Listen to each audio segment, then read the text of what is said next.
on your way to your next great opportunity. Open to COO Forum members as well as any Chief Operating Officer or Second Command Executive pro bono with absolutely no fee or obligation. The initiative aligns with the Chief Operating Officer Business Forum, Inc., COO Forum core values, and is expressly intended for all Chief Operating Officer and Second in Command Executives. We are now looking forward to our January launch, and we will have more information on that in the future as we go forward. But we are going to continue going in 2021. Just a few guidelines, just to help meeting courtesy. Let's mute everybody until you're ready to talk. So that helps, keeps the noise down. Business first. It's okay to step away. Okay to have the dog walk by. Okay for anything. We're casual, informal. There is nothing that we have to subscribe to be a part of this. Business language and no politics just work better. Meeting recorded. We will be recording this meeting to the Mighty Networks as we have all the meetings, so that if you're interested in seeing more meetings than just this one, they're available to you. Let's keep our job prospects confidential. We just don't want anybody poaching. And at the end, we'll have some Q&A. And if you have something, I think the best way to do it is to post it on chat so that it can be brought back at the right time. I'd like to introduce the people that are going to make this a great day for all of us. First off, Laura Weichel, COO Forum Second in Command for 13 years and is our Executive Vice President based in Greater Atlanta. She is responsible for leading the many and various activities of the Chief Operating Officer Business Forum, COO Forum organization, and leadership, overseeing all chapters, chapter directors, and members. She's a wonderful, upbeat, visionary colleague who creates extraordinary outcomes and successes, including the COO Executive in Transition. We're also joined by Fiona Murray, who's new to our organization, who has taken the point. She's the Member Services Director, and she is taking the point on the COO Executives in Transition, and most of you probably at some point had some interaction with her. We're so delighted she's part of our team, and we're just pleased that she can be part of and help the COO Forum find solutions for all members. We have two extraordinary thought leaders for today. First off, Carlton Davis. Earlier in his career, he spent 10 years on Nashville's historic Music Row with Capitol Records during the 90s music boom. He then went on to co-found a marketing and publishing company serving the healthcare and logistics vertical. Following that, he was the COO of a software development company with teams of developers located around the world. More recently, he provided consulting service over an 18-month period while searching for another COO position. His current role is truly the capstone of his professional career, making use of all of his skills and experiences in one fantastic match.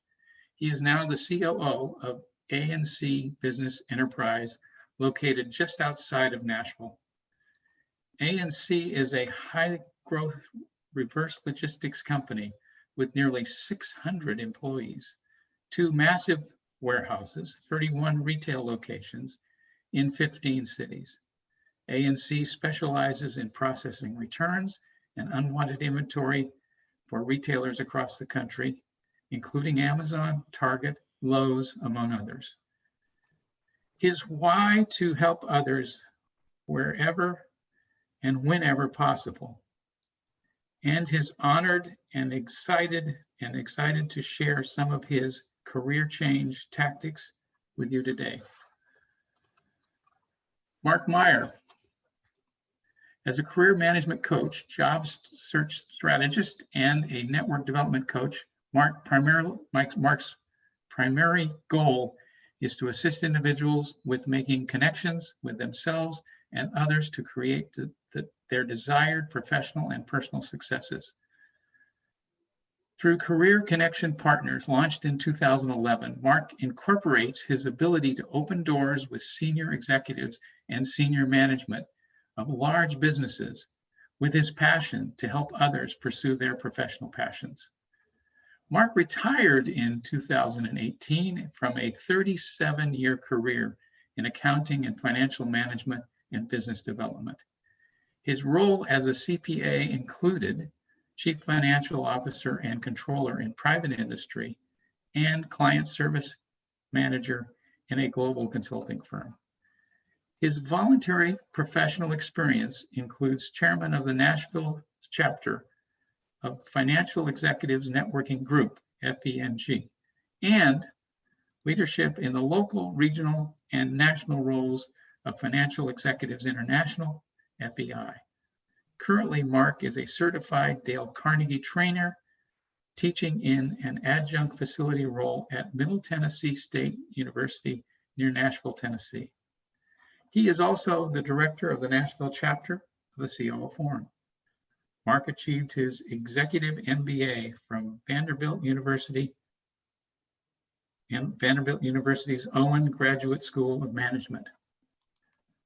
Take it away, Mark.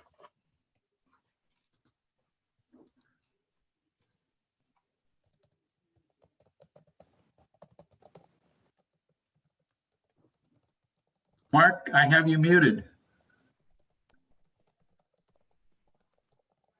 That's why I have this unmute sticker button on. I never do put it up there, and my students taught me to make a note to myself, but a note doesn't do any good if you don't read it. Anyway, what I was saying is I need to take that 37 years retirement story out of there because that just makes me sound old, but I think of it as making me sound experienced. I'm thrilled to be here with you all today, and I'm not thrilled necessarily because I'm the one helped facilitating this, but because my colleague, Carlton Davis, a member of the COO Forum in Nashville, has an amazing story, success story that we're going to talk about today. And so when we think about job search, one of the things that we all know is that it requires a combination of good attitudes, practical and relevant knowledge, and consistent and intentional actions. And so that's where we're going to go with this today. And so how does this work?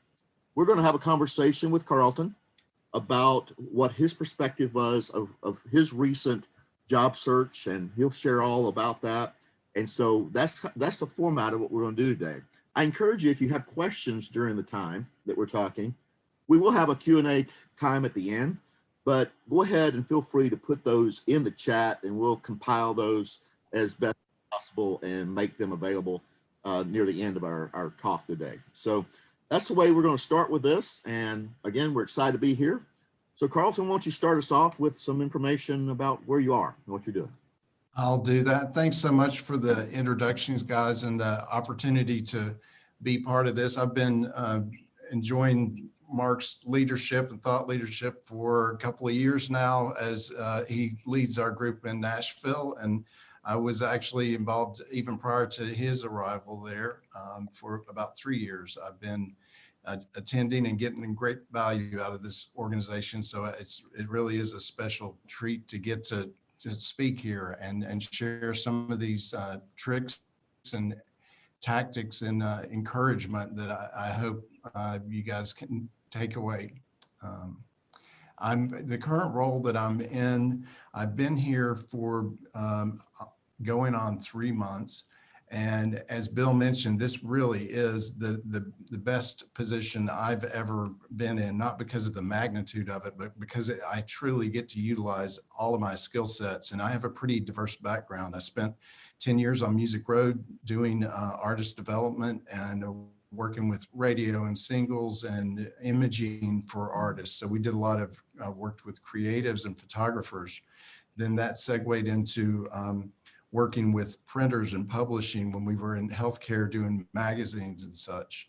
And then in each of these, I was in this kind of second in command COO role. And then we started our own publishing company, sold that after 16 years. Then I was at a software development company. We had teams around the globe, and that was some new tricks. And then I left there, and then I had an 18-month search that I was part of, and it was a long period, but it has turned out to produce great fruit on the other end.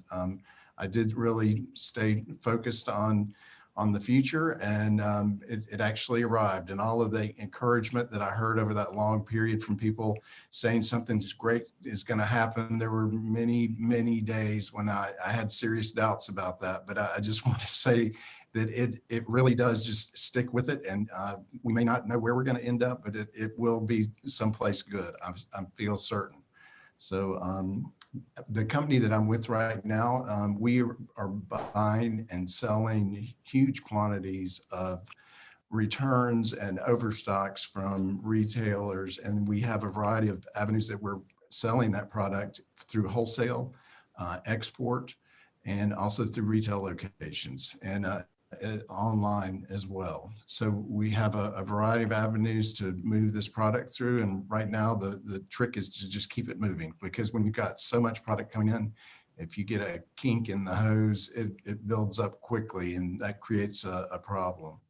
But it is, I've been able to use all these different areas of my background, from marketing, imaging, branding, also financial management, HR type skills, that I make use of every single day. And I actually never thought that I would find such an animal, but here it is. And so I'm having a blast every single day. Can't wait to get to work. And when my boss hired me, he said that was going to be the case, and I was kind of skeptical, but it really is true. I think I'd set up a cot in my office if I could and just stay here.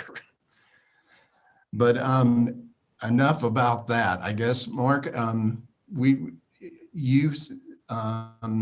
let's kick it off with this, Carlton. You've got an amazing attitude with this, and and for those of you here, I've actually watched Carlton go through the process of securing this job, and from what I'm hearing him say, he's been so excited about this, and so we're excited to be able to move forward with this. Carlton, let's start off with a thought. One thing I've learned is that frequently when we're exploring jobs and all this, we're constantly working through experiments. We're constantly working. It's almost like we're in a laboratory trying to figure out what to do. And that can be very stressful, but yet sometimes focusing on where we are and what the reality of it is important. So how do you deal with that focus? What's your approach to that?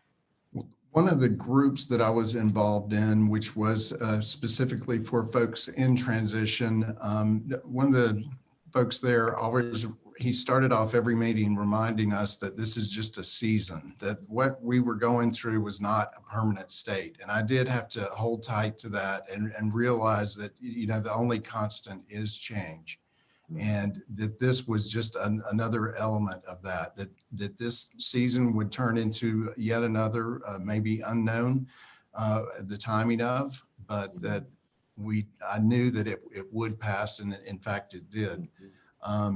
So I learned, to kind of focus on the good things from my past that I could use and plan for a future, and try to have clarity about what that might look like, but then completely try to stay present focused as much as possible.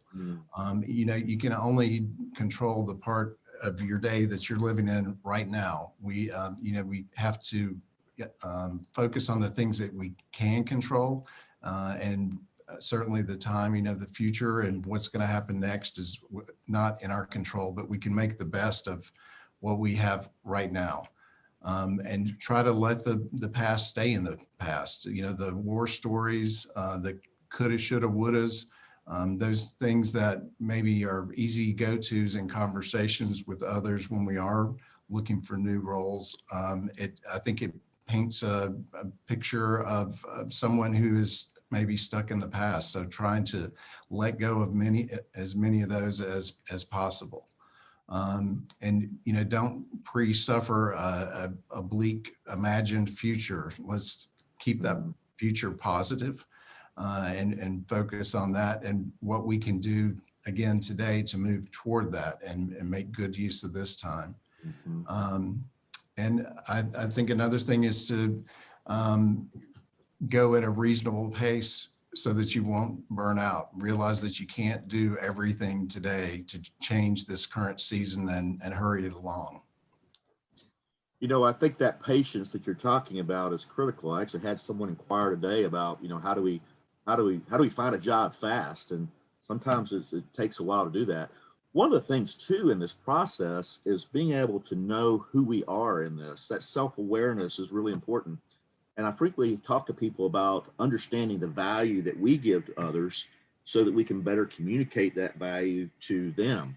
How do we keep that value focused without it just becoming such a consuming thing to where a job defines us? It's like this. How, how have you been able to kind of keep that in perspective? Well, this was another kind of trick that I learned, was to not let your job status define you. Yeah. A lot of times, especially for, folks in the professional field, the first thing that somebody asks is what you do, or, what do you do? This is my name. What do you do? But to focus, instead of what your title or prospective job title is, to think more about the skills that you possess, and think of all the other titles that you could use, which are just as relevant and probably even more important, like father, mother, sibling, believer, athlete, whatever those might be. Instead of saying, I am a COO, maybe frame it in a little bit different way and say, I'm someone who helps companies operate more profitably and efficiently, or something like that. But just know that you are not your job. We're more than our job title, and sell what function that you serve and the value you bring, rather than focusing again on your title.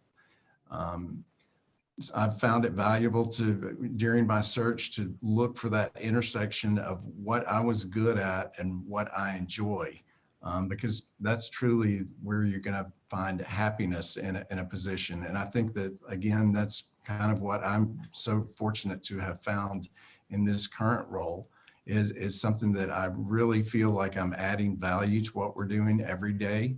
And I'm having a ball doing it. I think that's what creates a self-sustaining energy for us, and it doesn't feel like coming to work. It's more like getting to work and leaving satisfied, and knowing that Bill mentioned my why of helping people whenever and wherever I can, and I'm able to do that in this role, from the gal that takes the trash out, to the CEO, to our sales team, to all of our members at retail, the forklift drivers. It doesn't matter. I can help each and every one of them. And I frequently tell them, I work for you. You don't work for me. I've worked for you. I'm here to make sure that you have the tools and resources that you need to do your job well.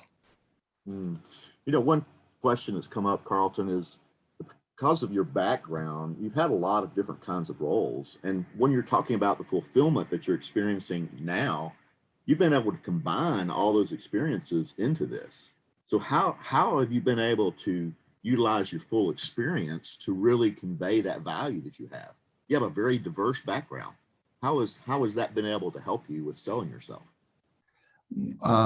Well, I think that it gives me credibility in a lot of different fields, and I don't use that in a cavalier sort of fashion, but I use it as a tool to, can you hear me? We're good. Okay. But I use that diverse background, I think, as sort of a toolkit that I'm able to pull from and share with others. And, I guess the trick's pulling out the appropriate tool at the right time. Being that COO kind of implies having lots of different skill sets. And so you've been able to do that.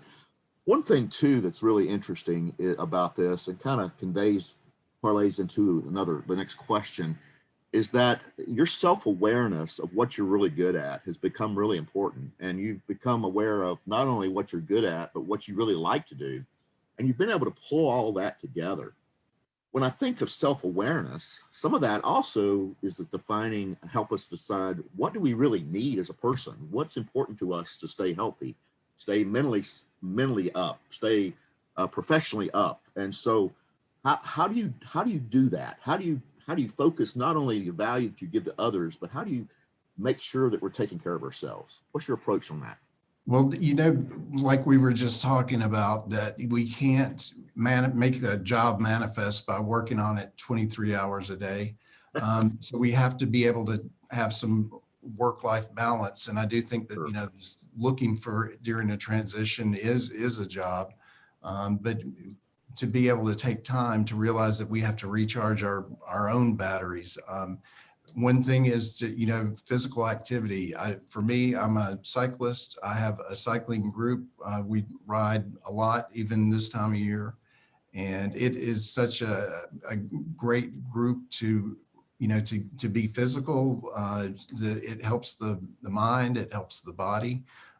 You know, and whatever it might be, running, jogging, walking, whatever, getting out in nature, anything like that. I think it really pays off big. It's a great time to reflect maybe on your next steps during your transition.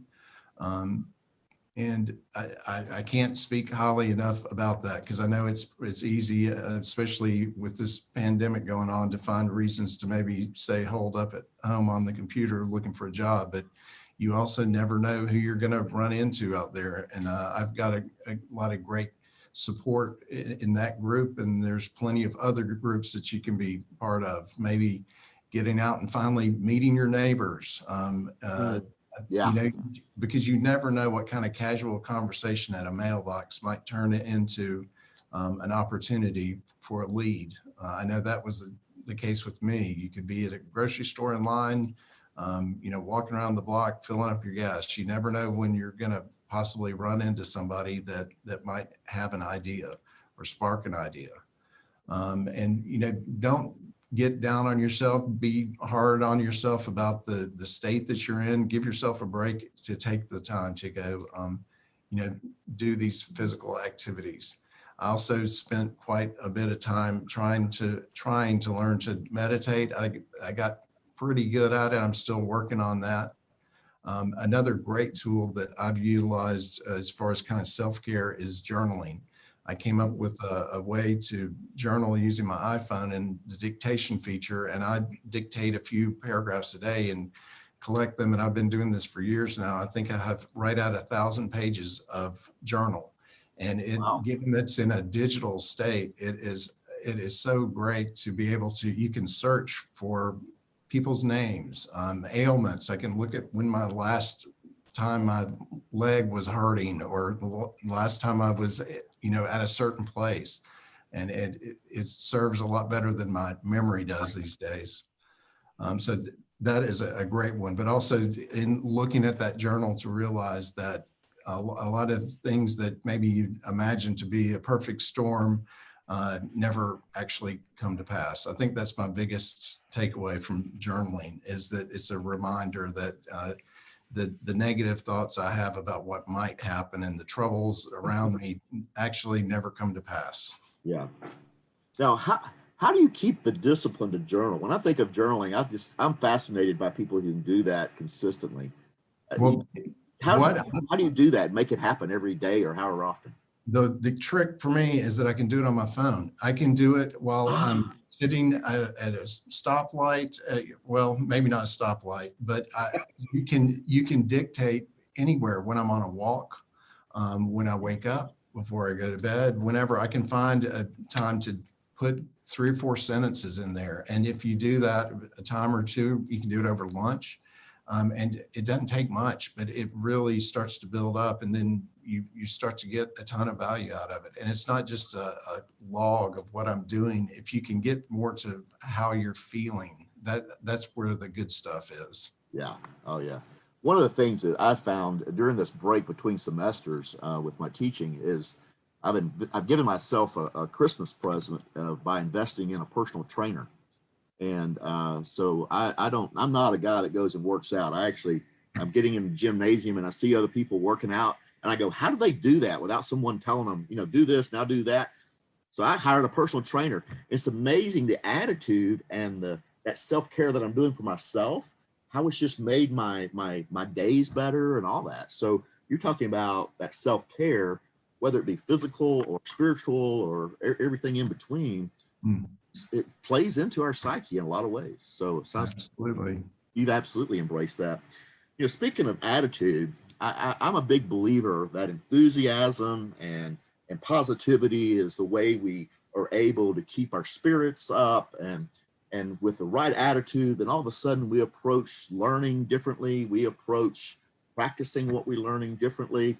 And I really feel like enthusiasm has a lot going on for us. So how does that kind of attitudes and positivity or enthusiasm or negativity, how does that play out for you in this job search strategy? Well, I was really deliberate about surrounding myself with positive people. Emotions are contagious, and the people that you spend the most time with, I think that you start to take on some of their emotions. And I know that when folks are in transition, a lot of people like to talk about the past and their war stories and things, how they were maybe wronged by their last boss or their last employer. And I made a really conscious effort. I don't have a lot of those, fortunately, but the people that I noticed that did tend to dwell on that, I started to deliberately spend less time with them. And you need to spend time with folks that help you feel energized. I actually, every year, and I'm about to do it for this year, I go through my Google Calendar and I look at all the events that are on the calendar, and I just kind of put them into a category of more or less, like if I was getting value or not. And the ones that I see repeatedly showing up in the less, even if it's sort of a habit, like, well, I always play cards with my buddies on Friday night. Well, if they start showing up that you're not getting a lot of value out of that, just, make that decision to maybe stop doing that. Yeah. And if I do this every year, I'm starting to move toward things that, are adding value and energy and good inspirational folks, and then less, which is kind of heavy and bringing me down. So also another thing is, I listen to a lot of music, and even listening to more kind of upbeat, positive music, I think was inspirational as opposed to kind of heavy or dark things.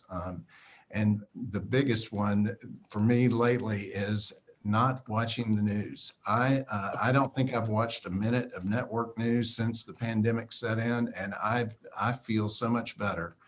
I read the news I try to find a neutral news source. I think Reuters is kind of known for that, and I read it. I'm not going to subject myself to the talking heads and all that goes on the news, because this is another thing. I honestly can't do a thing about it. And I totally realize that. And I don't know why I'm going to subject myself to that with draining energy when I keep up with the headlines, but I can't change all that. It's amazing how things around us affect us. And what's also amazing is things that we manifest affects others. And being able to be a leader with this kind of positive approach to things impacts our ability to be effective in our leadership roles. And so it sounds, you've obviously embraced this whole thing in an amazing way. And so it's awesome to be able to experience when we are around positive people, how that carries over. I've heard you use the word contagious. I mean, man, nothing better than to be effective at what we do. And I suspect that positivity is made you even better at this new role that's the perfect job for you. I really think it has. And I've come to realize that my team needs that from me. And they're looking to me for a tone and a tempo and direction just in the role that I'm in. There are 500 plus people looking at me every day on kind of how to be and think and act and where we're going, and trying to bring as much positive energy to that situation and not get stuck in the problems. A lot of times people come to me and they say, well, the problem is, or the issue with that is, and I kind of help them reframe this into, I know what the problem is. Let's talk about what the solution is. And that kind of gets them into a whole different mindset where, they're active and they're not just passively passing on, bad news or negative or what the problem is. It helps engage them in a way. And I think that it is kind of, it helps keep people inspired. It's funny how the skills that we use in job search really carries over to the work that we do every day. And having that consistent approach to leadership style affects us. Let's kind of change course just a little bit. One of the things that we've done in the executive in transition is talked a lot about LinkedIn. We've talked a lot about how we embrace our network, and that involves not only internal and outside of organizations, but the people that we're interacting with, even in that job search process. And so there's a lot. I know you and I both are big LinkedIn fans. Talk a little bit about how you've used your network in this whole job search. This is kind of more of a tactical approach to what you've experienced, but give us some ideas of what you've been able to do with that and how you've done it. Well, it was one of the tools that, nowadays it feels like it's pretty critical to make sure that your LinkedIn profile is up to date and it truly reflects in a conversational and digestible way what you are about and what you're looking for, and shows that you're approachable. So it is definitely worth spending time and continuing to update it as you find new facets of yourself or your personality to make sure that that's reflected in there. And I enlisted a lot of folks also to help me with this and advise me on, what did they see that was missing, or, did the tone feel right, and making those adjustments on the fly.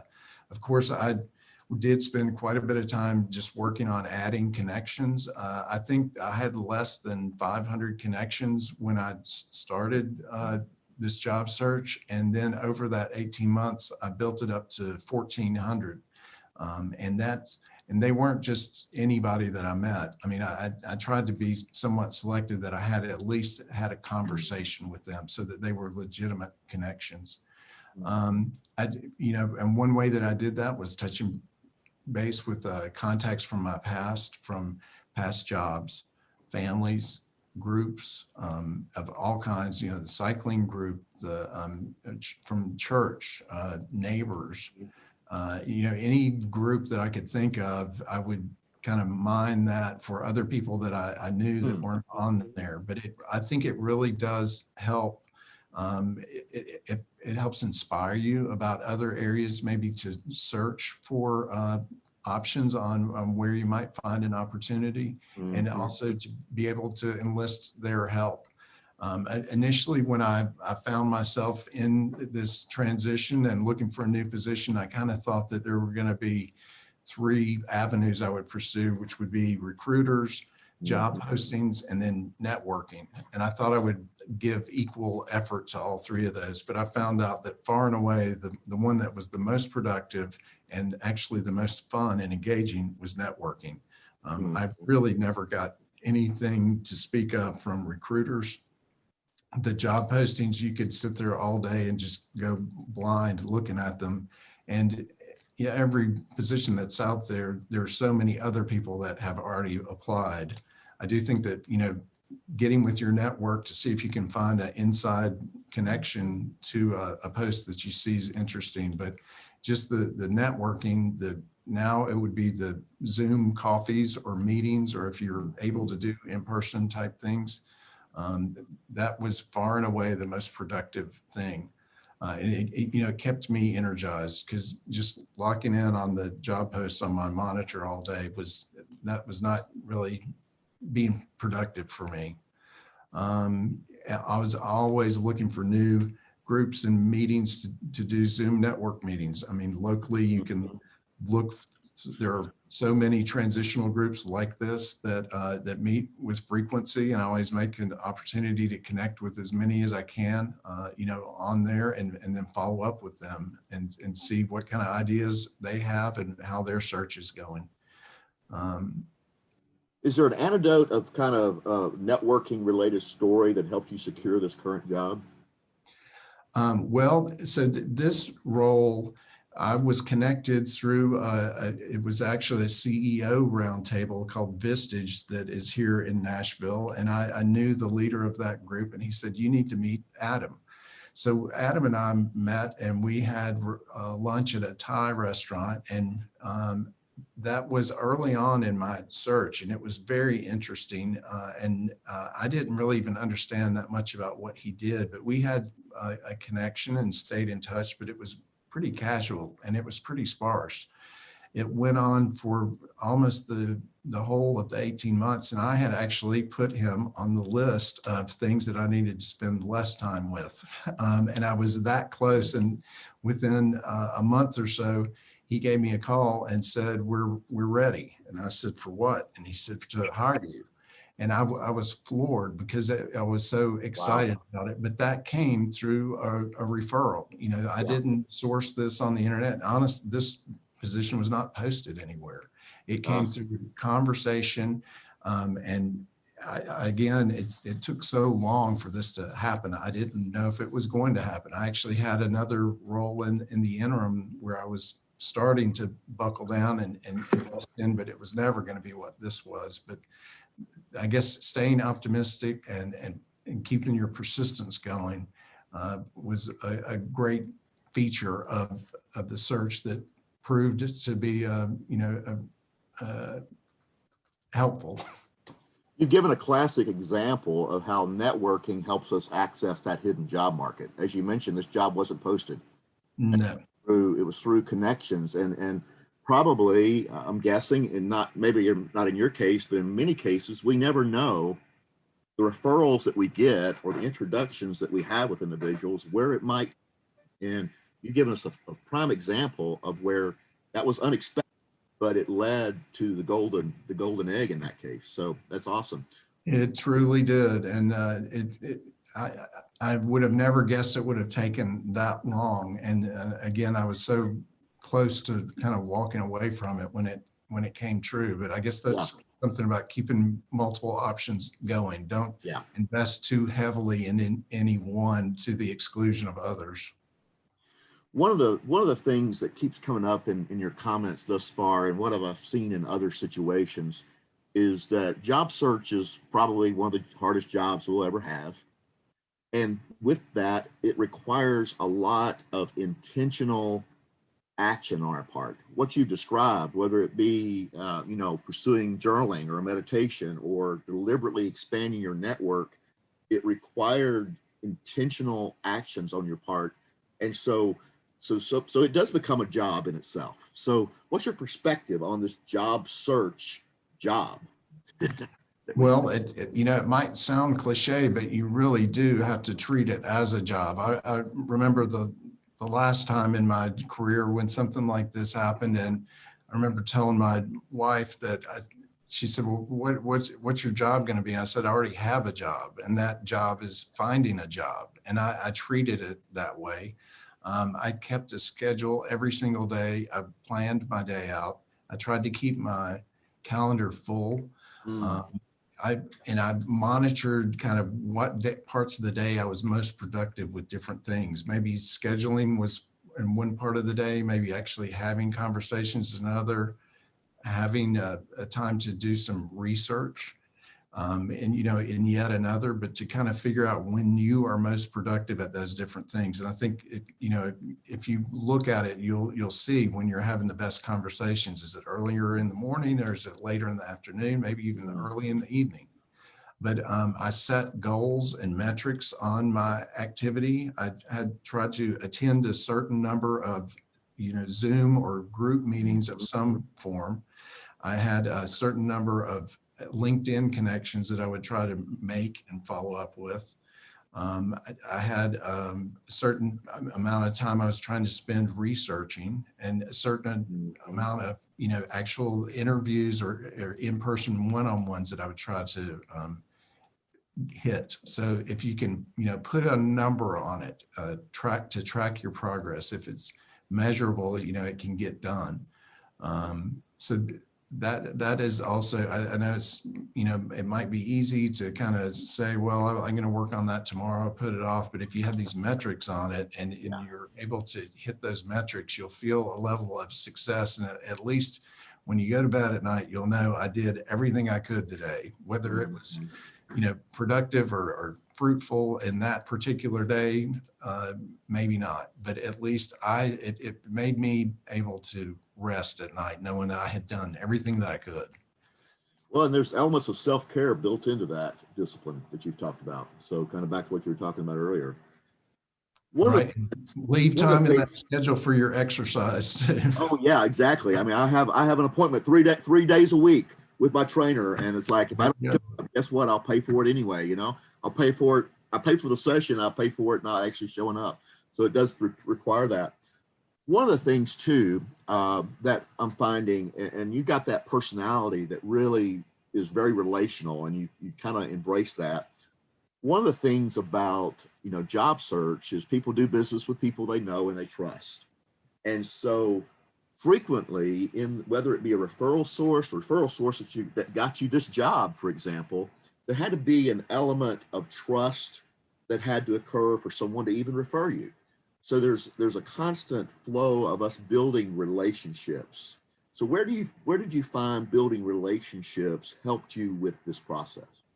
Well, I think this also comes back to my why of, I don't even have to try. I want to help people. And if I see somebody struggling, I want to extend a hand and do what I can. Now in this new role, I've learned more how to surf the wave and not fall in the ocean and drown. Because if I get too deep in any one thing, again, I don't want to do that at the exclusion of everybody else in the organization that needs my help. So I try to be selective about what I can, but I try to at least acknowledge and address as many as I can. But it's the same kind of way during my job search, was trying to extend kindness to as many people as I could around. And even if I maybe couldn't find something for me, or an opportunity or a meeting or conversation, that I could maybe share something and do some work on somebody else's behalf and help arrange a job lead or a connection. It benefits me as well to practice those skills of connecting people. And then you start to become kind of known for being a connector. And I promise you that will pay off in the end. Extending kindness through encouraging others. There's a lot of days that it was hard to get up the energy to take the next step and follow through on what was scheduled. But I had to do that, and to be able to offer that to others and encourage them that there is light at the end of the tunnel, and this is a season, and it will pass, and we'll all be able to celebrate one day. That was beneficial to me. I would also, sporadically check in with different folks and see how their search was going, and what kind of leads they had, and could I help with anything? Because again, you start to be known as a connector, and people start to actually come to you for advice. I mean, that's sort of what's going on right here, right now. Mark came to me and said, "Would you share some of your tactics and with this group?" I also shared a lot of the resources. I tried not to keep a secret. I know a lot of people want to turn off all their connections on LinkedIn and keep things on the DL and not let anybody know what they're working on. I tried to broadcast it as much as possible. And I created this thing I called a job search grab bag. And it was sort of a one sheet of different tips and tactics that I used, especially on a local level, that I found useful during my search. One of them was Calendly, which is a scheduling software. It's free, and it saves so much time. It's so much more efficient in setting up meetings with others instead of going back and forth about, could you do it Tuesday? What about Wednesday? No, I'm traveling. We got to be here. I'll get with you next week. You can just publish your calendar and somebody can pick a time. And that saved an immense amount of time. Absolute Abby was another resource that I found a lot of great tactics on. She has a website. I was scouring Eventbrite on a routine basis to see what kind of networking groups or learning opportunities, especially free, that I could find out there to engage with, or even share it with others. Maybe I would see something that would be useful for someone else. Volunteering, that was also another way to expand your network. I work a lot with Habitat for Humanity and crews there. But on those events, or even nowadays, if we can't do in person, even being part of those groups to help organize events, you do run into contacts and you're able to share your story. And, when you kind of show yourself to be wanting to help others, I think they reciprocate, and then they want to help you as well. Just at least for me, it helps elevate my mood to contribute to the greater good, and know that I'm doing something. Even again, if I'm not getting that job offer today, I can celebrate just as much somebody else that did, and look to that for inspiration and take that little bit of energy and help get me through tomorrow. I actually know Abby Kohut that you mentioned. Absolutely, Abby. I just put her website in the chat for any of you. She has a lot of great insight. Just to endorse the tool that Carlton just mentioned, great insight on the overqualified person. There's frequently people tell us we're overqualified. Well, Carlton, you've obviously demonstrated your extension of kindness by sharing these insights with us today. And you're an example of what you talk. You live, you walk the talk, and we appreciate that. For all of you, we're going to move into a little bit of Q&A. But while we're doing that, I'm going to display a slide for you that will essentially kind of summarize these talking points that we've had, that Carlton has had. We're able to compile this ahead of time. I'm going to try to get this where you can see it. And then we'll go down through some of these questions while this is displayed for you. And Carlton, I'll just kind of redirect some questions to you that I've seen come through. And we'll there. Let me see if I can get this to display properly. Give me a minute to get it to work right. And hopefully you see this slide now, kind of summarizes those key points from Carlton. Well, I do see, I'm not really an experienced host on Zoom, but I see some things here in the messages that I'd like to respond to. One asked, how do I save my journal entries on, and how was I doing that? I did, in fact, use the Notes app on my iPhone. I'm sure there's similar on Android, but what I would do is every day compile a few paragraphs during the day. The notes, after about a month, it would get kind of too unwieldy. I had to scroll to the bottom to start the dictation. So every month I would transfer it to another document. And usually then I would do a little bit of proofreading because the dictation app kind of didn't get everything accurate. But it was a time to do a little mini reflection on the month. And then I would compile it into this larger document.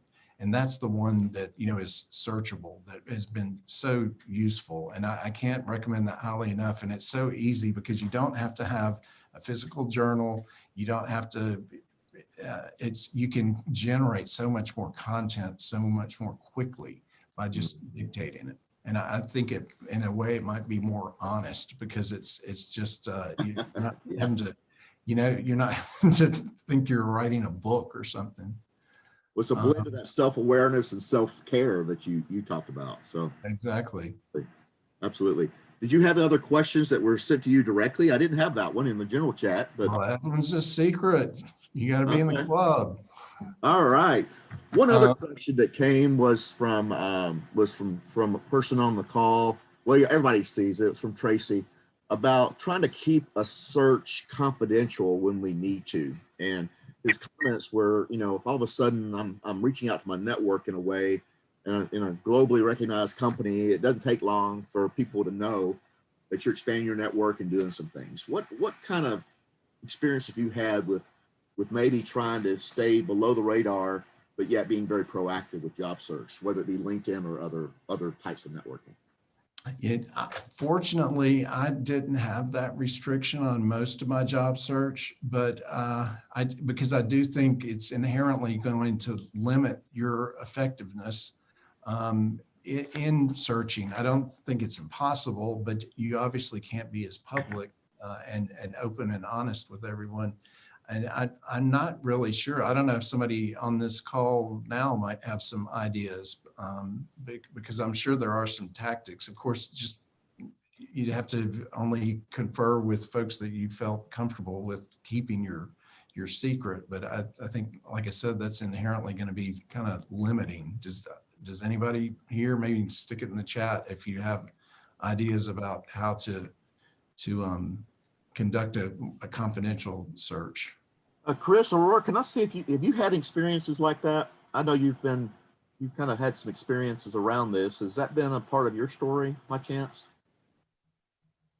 Once I had to do that about 7 years ago. Yeah. And it definitely was very challenging. I mean, you have to be very clear when you're doing your networking that this is on the lowdown, and that you want to keep it confidential. You need to make that sort of the very sort of initial statement. And you can't really use the tools of today. I mean, you can't really use those platforms. It has to be a phone call to somebody, and you can say, can you introduce me, via a text message or something like that to somebody else in your network. But unfortunately, you're limited by the current LinkedIn technologies, because once you start down that path, it's pretty evident that you're on a search. So I think the approach is the same, right? It's still a networking approach. It's still conversations, but it just has to be done a little bit differently, with that sort of caveat that it is confidential, and you need to ask everyone that you're reaching out to keep it confidential as well. And maybe you frame it more as, extending your network, as opposed to trying to find a new position, that you're just trying to build your network, and maybe frame it in that way. And I guess that without saying it, people will know that you're the reason you're doing it. Yeah, I mean, I think you can also say that you're just trying to expand your horizons, expand your thinking. You're trying to connect with other people that can give you some insight on what they're struggling with, what they're doing. So you're still having conversations about work or operations or business or whatever it is, Really. but in the context of expanding your own brain versus necessarily finding a job. And maybe use this pandemic as an excuse of, you just need more input and some fresh ideas to inspire you in your day-to-day. Exactly. One of the things about this, and we won't beat this up too much, but the key to this, to me, is an attitude of network development is not the same as the attitude of a job search, although they have overlapping consistencies. The attitude of a network development for me is like expanding horizons or learning to be better at what I do.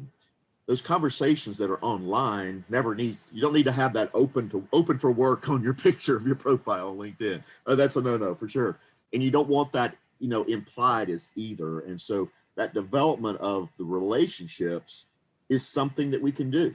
Building trust without saying, I'm looking for a job, tell me about the new opportunities. It does sometimes boil down to private conversations and, establishing the trust, so that who do you share the, hey, I'm open to new things. But I just have a general open network attitude, and it enables us to do things. Another question to try to help us get through a few of these questions. Brian has asked about, now that you've been in your role for 3 months, he said he's curious about how you approached your first 30, 60, 90 days. What worked well, what didn't. Right. Did you have a formal way of doing that, or maybe an informal way? Well, it was informal, but it was strategic. What I did was talk to as many people, again, from the lady that drives the trash truck for us to the CEO, to get their input about a couple of simple questions, which was one, like, what are we doing right, and what do we need to focus on? And every single person said communication.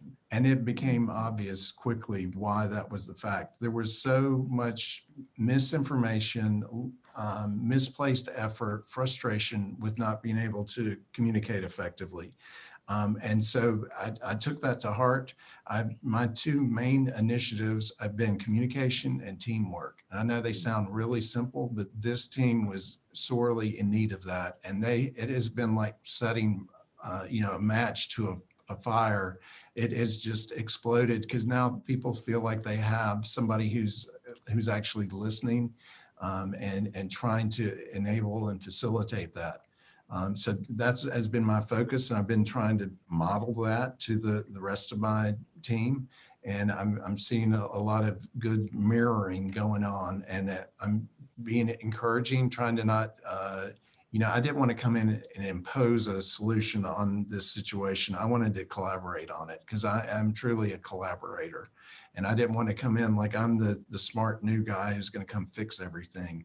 I came in, asking for their input and feedback. And I, if you just show that you're going to do something constructive with that and that it's safe for them to bring those things to you, it's a great thing, because what happens is if folks rule by discipline, people start to hide problems, and those problems get really ugly and start to grow hair on them. And I wanted to get a light out and start dragging all these problems out so that we can address them, so that, together we can move forward as an organization. And it's proven very effective. There's an enthusiasm and energy that I feel, and it's kind of like everything's being elevated. Jackie's asked a great question, and Jackie, I'd love for you to frame that and forward that and indicate that question to Carlton that you posted for us. Maybe you can frame some background or whatever comes to mind in that. Connecting that audio. Well, so I was thinking through, the time that we're in right now is so unique in terms of there's limitations in our ability to get out and visit with people. You can do networking virtually, but I think it's much harder than being in person. So I'm trying to understand what tools are most helpful that you relied on, you found greatest value of during this pandemic, that maybe didn't exist or weren't even part of the thought process in prior searches. When my search started, the pandemic was not an issue at that point. So I already had a kind of good head start with in-person networking events, even things that were outside of my norm. I was going to sales meetings for people like Nashville Association of Sales Professionals, just again, to meet some new people. And I guess my advice would be to find as many of those, even in this online version, but then have that personal follow-up. You can connect with LinkedIn or whatever, but just say, hey, I heard some great comments you had. I'd be really interested in getting your thoughts on this. And sincerely reach out to folks and say, how could we collaborate? How could I help you? Do you know anybody in this area or that area, or what would your advice be? I think, again, just trying to keep it as personal as possible, even though we're in a situation where it's very impersonal. That question kind of helps parlay into one last question that I'll ask for Carlton's feedback on. You're talking about, visiting different organizations, the Association for Sales Professionals. There's a lot of growth opportunities for us to get out of our wheelhouse, but maybe expand our skills and kind of the cliche, sharpen the saw kind of thing. Have there been some things, Carlton, where you've really focused maybe on some of your own professional development, things that you've actually made a point to learn and talk and expand yourself? Absolutely. I started doing, and this is before the pandemic kind of shut down a lot of their activities, but I started doing Toastmasters because I've never been a big public speaker. And so I knew that I could use some help in that area. So I kind of got involved with that. As you mentioned, Mark, the sales group, I don't fancy myself a salesperson, but it was another great networking opportunity, and maybe even pick up techniques of them about how they introduce themselves, about how they present their story, about, who you are and what you're looking for, those type things. So, just observing others in different situations and from different areas to see, what tips that you can pick up on your own. As Kim mentioned in her comment on the chat, your story, Carlton, has brought us some inspiration to not only know that there's hope to making it work in this environment, but also that there is a way for us to thrive in this environment when we focus on growth and being better at what we do. So the job search may be hard, but the growth opportunities are incredible. Thank you, Carlton, for your insights today. I'm going to turn this back over to Bill and Laura to wrap us up today. Sorry, I took us over a couple minutes. Not a problem. That was wonderful. Thank you both for joining us today, and appreciate your time. We're a little bit over, so I'm just gonna say, make sure you join us next week. I've got the calendar of what we've got going for the next couple of sessions into the new year. Next week, we're gonna have some fun. Mark is gonna lead us. He's here through basically a networking breakout session of fun. We're gonna invite our members, our chapter directors, all the speakers, people who have been on the calls with us before to join us, and it should be a good time. Nice break between the holidays. And then again, we're going to be off the 29th. And then starting fresh in January on the 5th, we've got Marsha Ballinger. And then we have Ron Elston, who's on the call with us today on January 12th. So thank you, everybody, for joining us. And have a great rest of your week and weekend, and see you on Tuesday. Adios. Thanks all. Thank you.